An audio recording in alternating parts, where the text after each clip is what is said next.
ಕೋಳಿ ಉದ್ಯಮದಲ್ಲಿ ಭಾರೀ ಬಿಕ್ಕಟ್ಟು. ಉತ್ಪಾದನಾ ವೆಚ್ಚದ ಹೊರಗೆ ತತ್ತರಿಸಿದ ರೈತರು.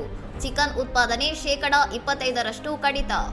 ಕೋಳಿ ಆಹಾರದ ವೆಚ್ಚ ಗಗನಕ್ಕೇರಿರುವುದು ಮತ್ತು ಮುಂಬರುವ ಹಬ್ಬದ ಸೀಸನ್ನಲ್ಲಿ ಬೇಡಿಕೆ ಕುಸಿಯುವ ಭೀತಿಯಿಂದ ಭಾರತೀಯ ಕೋಳಿ ಉದ್ಯಮವು ತಕ್ಷಣದಿಂದಲೇ ಜಾರಿಗೆ ಬರುವಂತೆ ಉತ್ಪಾದನೆಯನ್ನು 25% ಕಡಿತಗೊಳಿಸಲು ನಿರ್ಧರಿಸಿದೆ. ಪ್ರಮುಖ ಆಹಾರ ಪದಾರ್ಥವಾದ ಸೋಯಾಬೀನ್ ಹಿಂಡಿಯ ಬೆಲೆಯು ಕಳೆದ 1 ತಿಂಗಳಲ್ಲಿ 40%ಕ್ಕೂ ಹೆಚ್ಚು ಏರಿಕೆಯಾಗಿದೆ. ಇದರಿಂದ ಕೋಳಿ ಸಾಕಾಣಿಕೆದಾರರ ಲಾಭದ ಅಂಚು ಸಂಪೂರ್ಣವಾಗಿ ನಾಶವಾಗಿದ್ದು, ಉದ್ಯಮವು ತೀವ್ರ ಆರ್ಥಿಕ ಸಂಕಷ್ಟಕ್ಕೆ ಸಿಲುಕಿದೆ. ಜುಲೈನಿಂದ ಅಕ್ಟೋಬರ್ ಅವಧಿಯಲ್ಲಿ ಶ್ರಾವಣ, ನವರಾತ್ರಿ ಮತ್ತು ದುರ್ಗಾ ಪೂಜೆಯಂತಹ ಸಾಲು ಹಬ್ಬಗಳಿರುವುದರಿಂದ ಮಾರುಕಟ್ಟೆಯಲ್ಲಿ ಚಿಕನ್ ಬೇಡಿಕೆ ಕುಸಿಯಲಿದೆ. ಈ ನಷ್ಟವನ್ನು ತಪ್ಪಿಸಲು ಉದ್ಯಮವು ಉತ್ಪಾದನೆಯನ್ನು ಮಿತಗೊಳಿಸುತ್ತಿದೆ. ಮಾರುಕಟ್ಟೆಯ ಸಮತೋಲನ ಕಾಯ್ದುಕೊಳ್ಳಲು ಪೇರೆಂಟ್ ಬ್ರೀಡರ್ ಕೋಳಿಗಳನ್ನು ದೊಡ್ಡ ಮಟ್ಟದಲ್ಲಿ ನಾಶಪಡಿಸಲಾಗುತ್ತಿದೆ.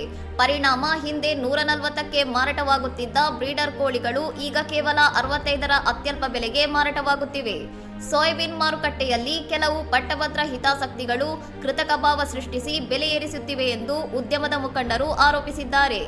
ಈ ಕುರಿತು ಕೇಂದ್ರ ಸರ್ಕಾರದ ಕದ ತಟ್ಟಲು ನಿರ್ಧರಿಸಲಾಗಿದೆ. ಕೋಳಿ ಆಹಾರದ ದರ ನಿಯಂತ್ರಿಸಲು ಮತ್ತು ಸ್ಥಿರತೆ ತರಲು ಸರ್ಕಾರವು ತಳೀಯವಾಗಿ ಮಾರ್ಪಡಿಸಿದ ಸೋಯಾಬೀನ್ ಆಮದಿಗೆ ತಕ್ಷಣವೇ ಅನುಮತಿ ನೀಡಬೇಕೆಂದು ಉದ್ಯಮದ ವಿವಿಧ ಸಂಘಟನೆಗಳು ಒಕ್ಕೊರಲ ಒತ್ತಾಯಿಸಿವೆ. ಇನ್ನಷ್ಟು ಸುದ್ದಿಗಳಿಗಾಗಿ ನೋಡ್ತಾ ಇರಿ ಸೌರಂ ಟಿವಿ.